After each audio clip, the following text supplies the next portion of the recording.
आप सुन रहे हैं आज तक रेडियो।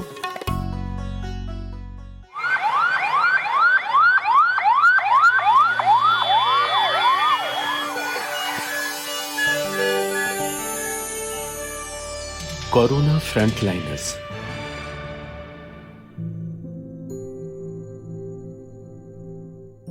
मैं doctor Abhishek Prajapat, corona isolation ward B, Mahatma Gandhi hospital, Bhilwara. मैं डॉक्टर सुमित शुक्ला हूँ, प्रोफेसर ऑफ सर्जरी हूँ एमजीएम मेडिकल कॉलेज इंदौर में। मैं फिलहाल कोरोना की जो चल रहा है उसमें हमारी जो टीम ने एक टीम बनाई है उसका एक मेंबर। मेरे जैसे बहुत सारे डॉक्टर हैं जो हिंदुस्तान में और बाहर के देशों में इस तरह की लड़ाई लड़ रहे हैं। सारी दुनिया कोरोना वायरस से जंग लड़ रही है। हम जैसे बहुत से लोग अपने घरों में कैद हैं, लेकिन बहुत से जाबाज इस खतरे से फ्रंट लाइन पर लड़ रहे हैं। आज तक की इस खास सीरीज फ्रंट लाइनर्स में आपका स्वागत है। मैं हूं पूनम कौशल। आज हम आपको मिलवाएंगे उन डॉक्टर्स से जिन्होंने कोरोना को हम तक पहुंचने से रोकने के लिए अपनी जान की बाजी लगा दी है और जो बन गए हैं हमारे सुरक्षा कवच। सबसे पहले सुनते हैं इंदौर के महात्मा गांधी अस्पताल के डॉक्टर सुमित शुक्ला को, जो कोरोना के तीसरे फेज में पहुंचने की चेतावनी दे रहे हैं।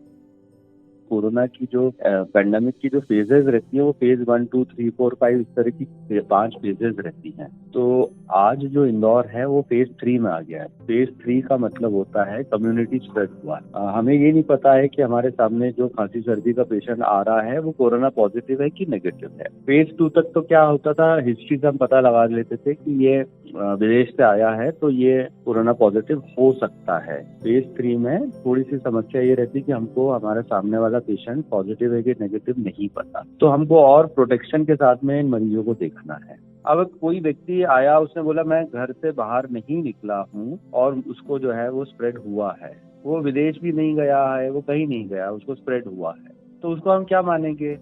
इंदौर में 10 पॉजिटिव आए हैं, इसमें 3 की डेथ्स हो चुकी है। ज्यादातर तो ओल्ड एज के ही हैं, 60+ हैं, कुछ एक 47 एज का भी निकला है, 47 थे, कुछ एक 50 था। डॉक्टर्स के पास बहुत से मरीज पहुंचते हैं, इनमें से कोई भी कोरोना संदिग्ध या संक्रमित हो सकता है। यही सबसे बड़ा खतरा है। डॉक्टर सुमित बताते हैं कि टेस्ट रिपोर्ट आने में भी वक्त लगता है।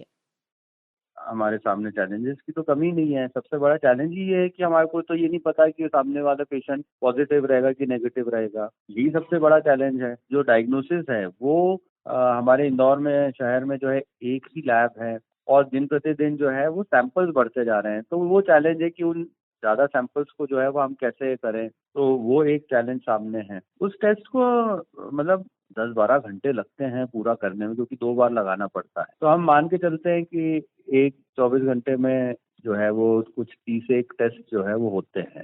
सस्पेक्टेड हमको लगता है उनका आइसोलेशन की जरूरत है, वो एक अलग हॉस्पिटल बनाया है, वहाँ पे उनको काफी डिस्टेंस से रखा गया है। होम आइसोलेशन में तो करीब इंदौर में करीब 290 लोग हैं होम आइसोलेशन में, जिनकी की ट्रैवल हिस्ट्री थी और उनको कोई सिम्टम्स नहीं है, उनको होम आइसोलेशन किया गया है। कुछ 30-35 लोग अभी हमारे जो हॉस्पिटल्स बनाए गए हैं, आइसोलेशन हॉस्पिटल्स, वहाँ पर अभी भर्ती हैं। हमारे ये फ्रंट लाइनर्स बेहद मुश्किल हालात में काम कर रहे हैं। कोरोना वायरस का हॉटस्पॉट बने भीलवाड़ा के महात्मा गांधी अस्पताल में कोरोना वार्ड में कार्यरत डॉक्टर अभिषेक प्रजापत बताते हैं। चुनौतियां तो मैम बहुत टफ है मैम, और वहाँ पर जो हमें एक तो जो हमारे जो गवर्नमेंट हॉस्पिटल है उसमें इतनी जैसे फैसिलिटीज नहीं है मैम, जैसे फैन भी नहीं है, तो हम जो पीपी पहनते हैं ना मैम पूरा जो, तो उसमें बहुत ज्यादा गर्मी वगैरह खूब ज्यादा होती है मैम ऐसा। फिर उसके बाद में कोरोना पॉजिटिव, जैसे अभी जो मैं जिस आइसोलेशन वार्ड में हूँ तो उसमें सारे सस्पेक्टेड केस आते हैं मैम, तो उसमें कौन सा पॉजिटिव निकलता है इसलिए सब फिर टच भी करते हैं हम और पूरी केयर करते हैं उसकी, पल्स, बीपी मेजरमेंट वगैरह मैम। तो थोड़ा तो डर तो पहले लगता था जब हम सुनते थे कोरोना आगे, नहीं, अब जब से जॉब करने लगे तब से कोई डर नहीं लग रहा है। डॉक्टर अभिषेक का अस्पताल के भीतर अपने साथियों के साथ ये गाना गाते हुए एक वीडियो भी वायरल हुआ था। छोड़ो कल की बातें, कल की बात पुरानी, नए दौर में लिखेंगे मिलकर नई कहानी। हम हिंदुस्तानी, हम हिंदुस्तानी, हम हिंदुस्तानी, हम हिंदुस्तानी। अभिषेक बताते हैं कि उन्होंने अपने साथी स्वास्थ्य कर्मियों का हौसला बढ़ाने के लिए ये गीत गाया था। जिस दिन मैंने ये वीडियो डाला था ना मैडम, इसके पीछे लॉजिक था, एक कारण था कि हम जो वो नर्सिंग स्टाफ जो मेरे साथ में थी उर्वशी जी, उनके साथ में एक दूसरी फीमेल पेशेंट थी, वो बदतमीजी कर रही थी कि आपको हम मैं से केस कर दूंगी, आपकी नौकरी खतरे में आ जाएगी, आप झक मार के काम करना पड़ेगा आपको, ऐसे बोल रही थी मैडम। तो वो फिर वो नर्वस हो गई थी वो मैडम और मेरे नर्सिंग स्टाफ, तो फिर मैंने उनको हौसला अफजाई के लिए मैंने फिर ये गाना मैंने डाला था मैडम। डॉक्टर सुमित भी मानते हैं कि इस मुश्किल वक्त में वो लोग एक दूसरे को मोटिवेट कर रहे हैं और स्टाफ के संक्रमित होने की स्थिति के लिए भी तैयारियां कर रहे हैं। हम लोगों को अपने आप को मोटिवेट करके रखना पड़ रहा है। हमारे जूनियर डॉक्टर्स तो और आगे जो है वो फ्रंट पर हैं, उन लोगों को भी हमको मोटिवेट करना है। हम लोगों ने कुछ इस तरह से हमारी ड्यूटी रोस्टर्स बनाए हैं कि 1/3 पूरा स्टाफ 1/3 तो हर समय घर पर ही रहेगा, ताकि एक्सपोजर की स्थिति में जो है अगर डॉक्टर्स का क्वारंटाइन होता है या आइसोलेशन होता है तो फिर दूसरा स्टाफ आएगा। इस तरह से बहुत प्लानिंग करनी पड़ रही है। गुरुग्राम के मेदांता अस्पताल की डॉक्टर सुशीला कटारिया भी कोरोना संक्रमितों का इलाज कर रही टीम को लीड कर रही हैं। वो कहती हैं कि यदि भारत में संक्रमण की तादाद बढ़ी तो सबसे ज्यादा जरूरत डॉक्टर्स के लिए सुरक्षा उपकरणों की होगी। ऐसे में आम लोगों को N95 मास्क जैसी जरूरी चीजों के इस्तेमाल से बचना चाहिए। केस बहुत ज्यादा बढ़ गए और बहुत ही ज्यादा बर्डन आ गया गवर्नमेंट और प्राइवेट हेल्थ सेक्टर दोनों पे, तो पीपी की इक्विपमेंट्स की और N95 की जो रिक्वायरमेंट है वो बहुत ज्यादा हो जाएगी और उस टाइम हो सकता है हमें तकलीफ हो। इसलिए मेरी सबसे हाथ जोड़ के प्रार्थना है, जो लोग गली मोहल्लों में N95 पहन के घूम रहे हैं, कि प्लीज उसे हेल्थ केयर वर्कर्स के यूज के लिए छोड़ दीजिए। हम इतना ना यूज कर लें अनावश्यक जगहों पे कि बाद में ना मिले। आम जनता को N95 मास्क पहन के घूमने की जरूरत नहीं है। आप सोशल डिस्टेंसिंग, सेल्फ आइसोलेशन करें। कोरोना की लड़ाई में फ्रंट लाइन पर खड़े डॉक्टर्स और स्वास्थ्य कर्मियों में आम लोगों के मुकाबले संक्रमण का खतरा 4 गुना ज्यादा रहता है। ऐसे में डॉक्टर्स के मन में डर भी बैठ रहा होगा। मैंने यही पूछा अभिषेक प्रजापत से। उनका कहना था कि उनके लिए ये देश सेवा करने का मौका है। वो देखो मैडम, चपेट पे तो आने का पूरा खतरा रहता है, लेकिन हम क्या डरने की कहाँ जरूरत है, ये बात है मैडम। हमें देशभक्ति तो होनी चाहिए। अगर देशभक्ति हावी रहेगी तो ये चीज बहुत छोटी लगेगी आप। और ये तो हमारा कर्तव्य है कि लोगों की हम सेवा करें, इसके लिए तो डॉक्टर बने थे। और डॉक्टर हमें पहले ही पता था डॉक्टर की इतनी लाइफ टफ होती है। डॉक्टर सुमित शुक्ला कहते हैं कि स्वास्थ्य कर्मियों के परिजनों को भी लगता है कि कहीं वायरस घर तक ना आ जाए। डर लगता है, देखो ऐसा मैं नहीं कर सकता, नहीं लगता। जूनियर डॉक्टर्स हैं, कुछ नर्सेज हैं, वो डर के आती हैं कि बोले सर हमारे को और थोड़ी किट्स दे दीजिए, हमारे को प्रोटेक्शन थोड़ा और करवा दीजिए। लेकिन एक स्टैंडर्ड प्रोटोकॉल्स के हिसाब से जो है वो सबको प्रोटेक्शन किट्स दी जा रही हैं। कुछ लोग जो अंदर ऑफिस में काम कर रहे हैं वो भी डर जाते हैं कि हम उनके घर वाले डर जाते हैं कि ये अस्पताल से इन्फेक्शन लेके घर तो नहीं आ जाएंगे। तो ऐसे प्रैक्टिकल समस्याएं डेली आ रही हैं, ऐसा नहीं कि नहीं आ रही हैं, लेकिन उसको मैनेज किया जाता है। जब पूरा देश घरों में बंद है, डॉक्टर्स ना सिर्फ अपने काम पर जा रहे हैं बल्कि उन मरीजों का इलाज कर रहे हैं जिनसे सारी दुनिया दूर भाग रही है। अभिषेक मानते हैं कि कई साथियों पर इसका असर हो रहा है। बातें तो मैडम होती है थोड़ी सी, तो ऐसे लगती है, कोई जैसे बोलते हैं कि अगर हमें कुछ हो गया तो हमारे पीछे कौन है ऐसे कुछ। जैसे मैं हूँ मैडम, मैं इकलौता बेटा हूँ अपने मम्मी पापा का। मेरी 3 बहनें हैं। अभी जस्ट अगले मंथ, अभी 15 अप्रैल को उसकी शादी थी तो हमने पोस्टपोन कराई मैडम।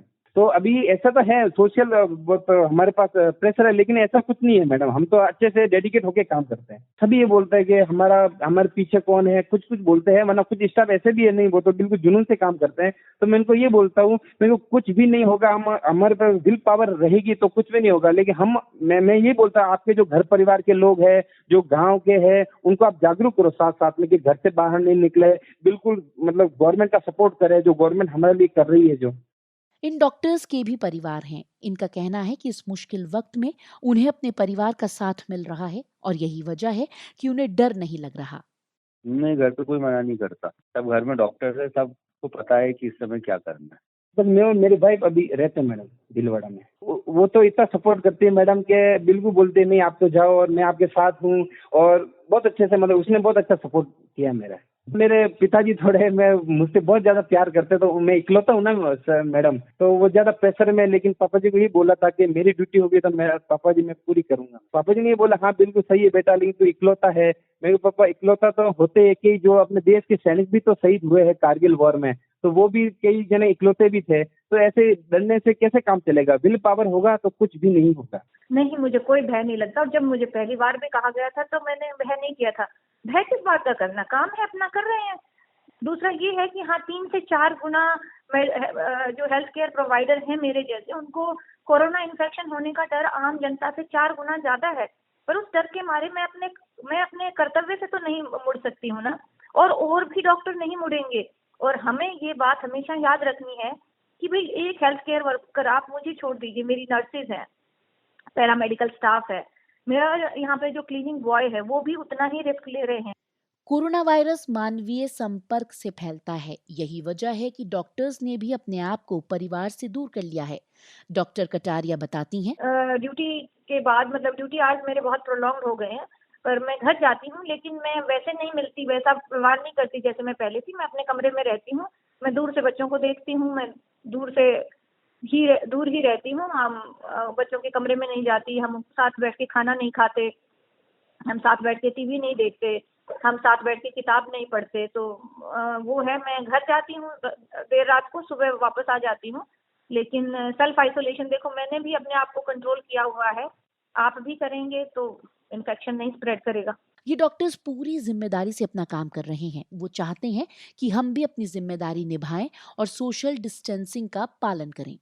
लोगों को समझना चाहिए कि वो घर से बाहर ना निकलें, लेकिन शायद कुछ लोग मान नहीं रहे। अगर वो घर पे नहीं रहेंगे तो वो भी पॉजिटिव होंगे और वो दूसरों को भी पॉजिटिव करेंगे। सेल्फ आइसोलेशन स्ट्रिक्टली फॉलो करें, उसके अलावा कोई, this is self isolation is the treatment. तो मैं पूरे देश वालों को, अपने देश के नागरिकों को यही सलाह देना चाहता हूँ कि आप अभी आपके देशभक्ति देने का परिचय है।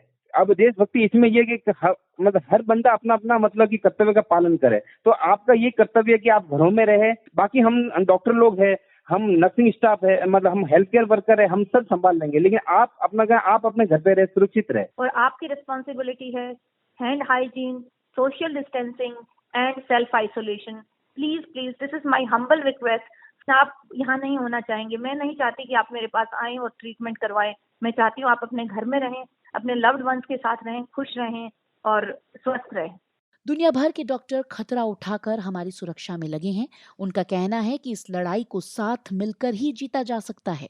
मैं तो सिर्फ एक सिंबल हूँ, पर मेरे जैसे बहुत सारे डॉक्टर हैं जो हिंदुस्तान में और बाहर के देशों में इस तरह की लड़ाई लड़ रहे हैं। सो ये जो बात मैं कह रही हूँ वो उन सब के बिहाफ पे है कि आप लोगों का सहयोग, आप लोगों का जो उत्साहवर्धन हमारा कर रहे हैं, उसके लिए धन्यवाद। मैं अपने सारे सीनियर्स, जूनियर्स, जो मेरे बैचमेट है, जो रह चुके हैं, उनसे ये बोलूंगा, जो भी आप काम कर रहे हो, कहीं भी किसी भी लेवल पे आप काम कर रहे हो, बहुत ईमानदारी से आप काम करिए और डेडिकेट होके काम करिए। हम सबको मिलकर कोरोना को मात देनी है और अपने देश को विश्व गुरु बनाने में मदद करनी है। मैं यही चाहता हूँ कि सारे मतलब हमारे देश के नागरिक, डॉक्टर, हेल्थ केयर वर्कर सारे ईमानदारी से काम करें, तभी हम जीत पाएंगे मैडम। ये लड़ाई मुश्किल जरूर है, लेकिन जंग के बाद जीत भी है। जिंदगी की यही रीत है, हार के बाद ही जीत है। थोड़े आंसू है, थोड़ी हंसी, आज गम है तो कल है खुशी। जिंदगी की यही रीत है, हार के बाद ही जीत है। पूनम कौशल, आज तक रेडियो।